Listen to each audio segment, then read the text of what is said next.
Hello and welcome to Flory Models Friday catch-up show. Here we are with you on the 10th of June 2022 after a really busy week. You might remember we had a long weekend last weekend because of the Queen's Jubilee, so it's like a 4-day holiday for that one. I travelled up to Doncaster. Matt decided to get quite ill on us at 2 o'clock in the morning and ended up having to go into casualty for that one when he had a kidney stone decided to come through. So it made for quite an interesting weekend, but we still got everything, still had a good look around the store, which you would have seen on Tuesday and on Wednesday's show and things like that.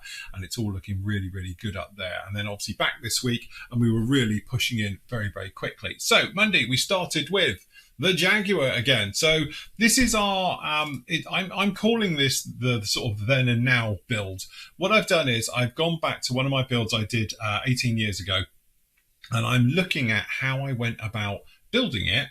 And then all the differences I do now 18 years later and hundreds of models built since, and all the different techniques and obviously the equipment that we've used. So as you can see down in here, I've been busily technically, well, started with over-sanding all the parts on this one, and then obviously we go in and we used a ton of filler on it, going right the way through to try and make this kit somewhat decent. And to be honest with you, as I've been building it now, it doesn't need all the work I put into it. Yes, this is where I'm seam checking and going through the motions of it and putting it all together. So this series of videos basically shows you how I go about building them then in the tools that we had back then. And then what I'm doing, I'm sort of skipping forward and showing you exactly how I go about doing them now. So here's the same kit after I use no filler on it whatsoever. So this was more a case of test fitting and just going around the entire model and seeing how it is. And you can see the underside doesn't really need filler. It just needs a little bit of time, patience. And here I'm showing about rescribing and going along through the model and everything like that, as you might imagine. So again, this is one of those quite interesting ones. It is quite long, I'll be honest with you. Each one of these videos tends to be around about sort of an hour and 15 minutes long, because obviously we've got a situation where I'm showing you the old video, I'm pausing it, talking through the reasons I wouldn't do it that way anymore, and then obviously I'm showing you how I would do it this time. So that's why the videos tend to be about an hour and 15 minutes long each section. But there again, it just goes to show that a little bit more patience, I think it is, really shows it quite well. And I'm talking about rescribing here and everything else. So it is a full-on in-depth video. You guys seem to be loving them and seeing all the differences of how it's going through. And as we can see down in here, she is coming together really, really nicely. So literally, I've just got it all into paint yesterday. I spent a day painting it up and getting it all sorted and done and everything. There's still some areas to do on the paintwork before we get going with decaling.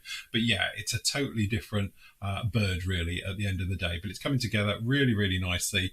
It's been a fantastic little build.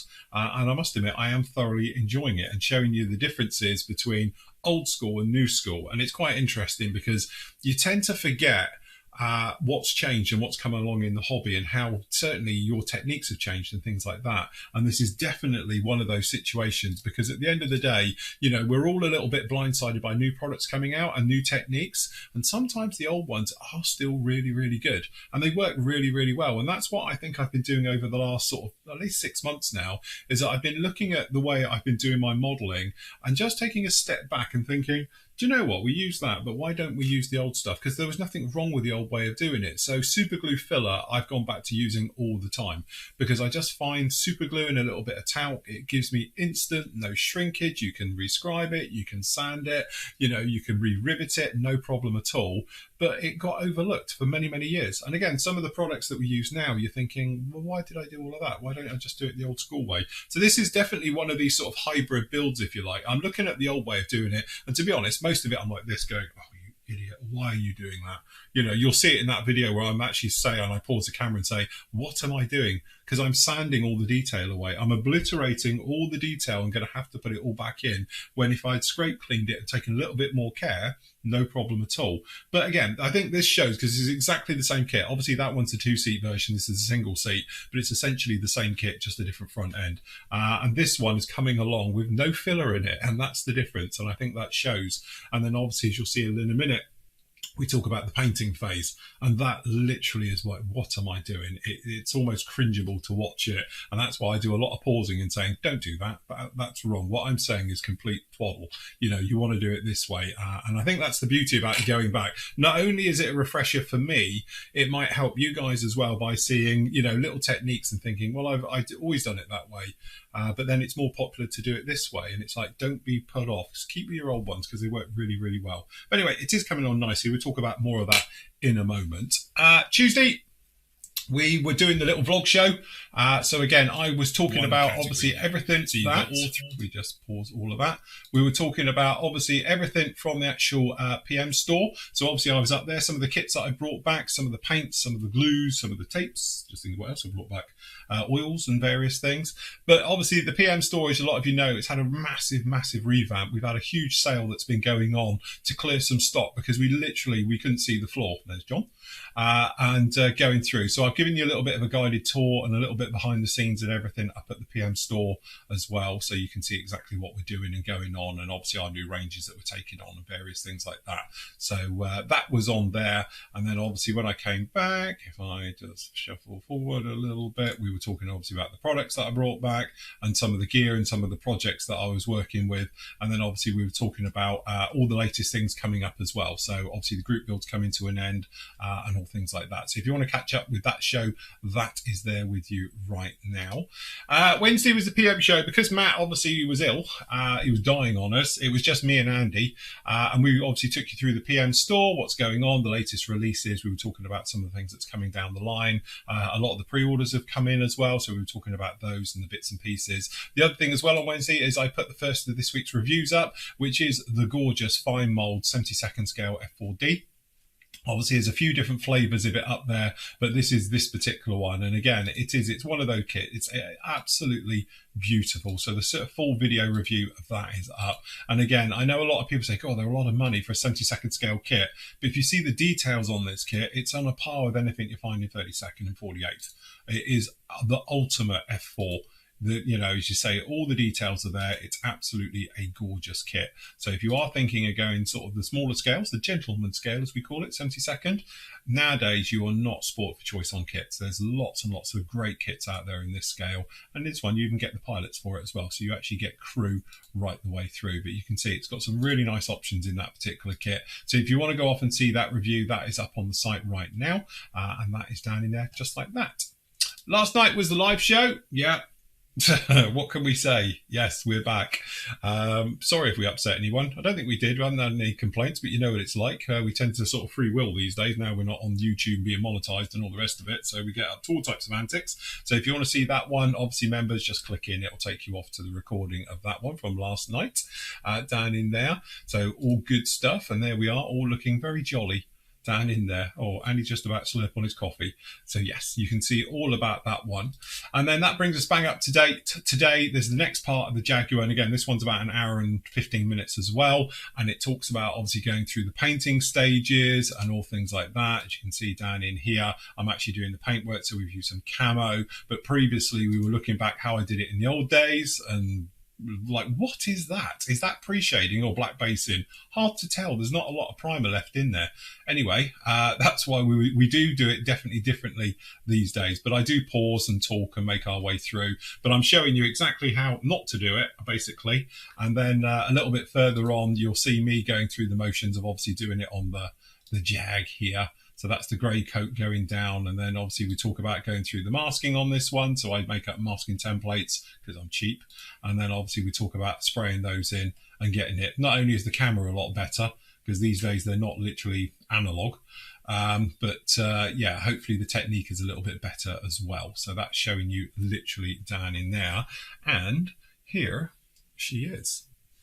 So as you can see, looking very, very nice, coming together all in here. As I say, I want to get the decals onto it, hopefully before Monday, and everything else. There is another part to come onto this one, because obviously we'll talk about the metal work, and we've got some of for the brass for the gun system and things like that. But actually, it is a really very, very nice little kit. It is fun to go back, and I highly recommend, if any of you have ever built a model and you've got it still kicking around, to get it out, have a good look at it, and then build it again and just see what it is. Because obviously with this one, we're going to be doing lots of oils on it and various weathering techniques and stuff like that. So hopefully it'll be one of those where it'll be a, quite an interesting sort of before and after. Unfortunately, I haven't got the original kit. That's long gone. But obviously it still lives on in video form. So that's why we're doing it that way. The other thing as well, which I will have up for you, but to be honest, I haven't edited it yet, is this. So this particular kit, I never even knew existed. This is obviously Tamiya's own 148 scale Hughes 500. And I didn't even know they did it. So again, I've had a look on Scale Mates, and you'll see in the video, we have a look at it and see it was only released for 1 year and then dropped. So again, if you happen to know why it got dropped, I would love to know. So if you're a bit in the know with these things and can tell me why Tamiya literally released it for 1 year and then it was never seen the light of day again, it would be interesting. It was available in 2 box forms. They did a military version and obviously the civilian version. This one comes with figures as well, and it even comes with a tube of glue, a little dinky tube of glue with it. I don't know if the glue is still work. I would love to open it, but it's still sealed. Yeah, it is a fantastic little kit. And again, it just shows that a kit, and this was actually first released in 1972. So it's actually a year older than me. So it's 50 years old, this kit, and it looks great. And like I say in the video, I reckon if you was to build it and put it on your shelf, no one would know it's a 50-year-old kit. It is that good. It's absolutely beautifully detailed right the way through. So again, I've never known it. I didn't even know it existed until I saw it. So thanks to Mikey, who sent me that one. And yeah, it's an absolute gem of a kit. And again, that F4 is absolutely beautiful as well.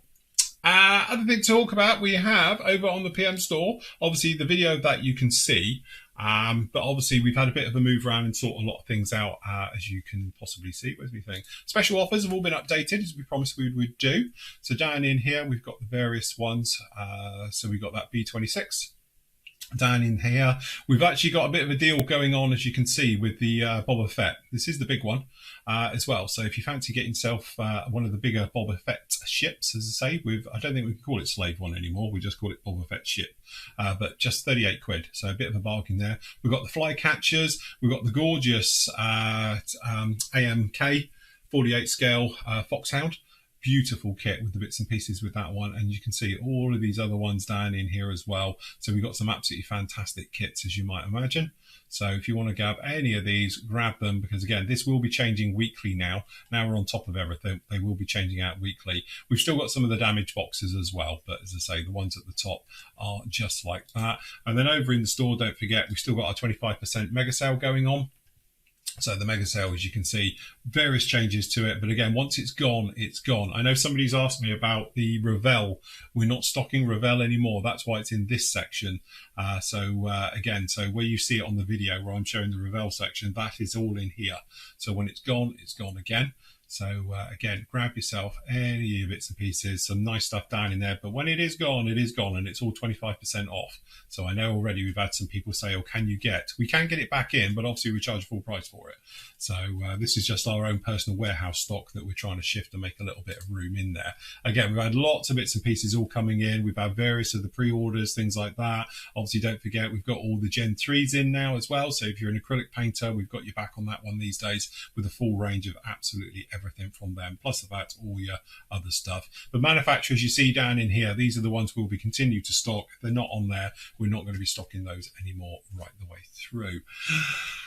And that is about it. A really good week this week. Next week, my plan of action is to start on what is the legend of the Voodoo. So we'll be building our first proper classic kit. I know I've been reviewing them for weeks and I've still got lots of them to do. Don't worry about that. But again, we're going to be actually doing the full build video on this one. And I am going to be leaving it as raised panel lines, because I want to deal with raised panel lines and show you guys how to put raised detail back in if you do accidentally obliterate it through fitting and sanding and cleanup. So we'll be showing you all about that one. I am going to be doing it in Canadian markings as well, so I'm going to do it all in metals and stuff like that, so it'll look really gnarly and weathered from for the Canadian ones. So be absolutely fantastic. So watch out for that. Part one of that will be up with you next Friday as we make our way through. I'm going to finish off the Jag early part of next week as well, so that one's coming along very nicely, and then we'll be back to doing our next big project. So we're doing something big, so hold your hats on for that one. So yes. So anyway, as always on a Friday, I'm going to leave you with your great work from the gallery, and there's some beauties in there this week, so please stick around to see them all the way through. So until Monday, everybody, happy modelling, take care.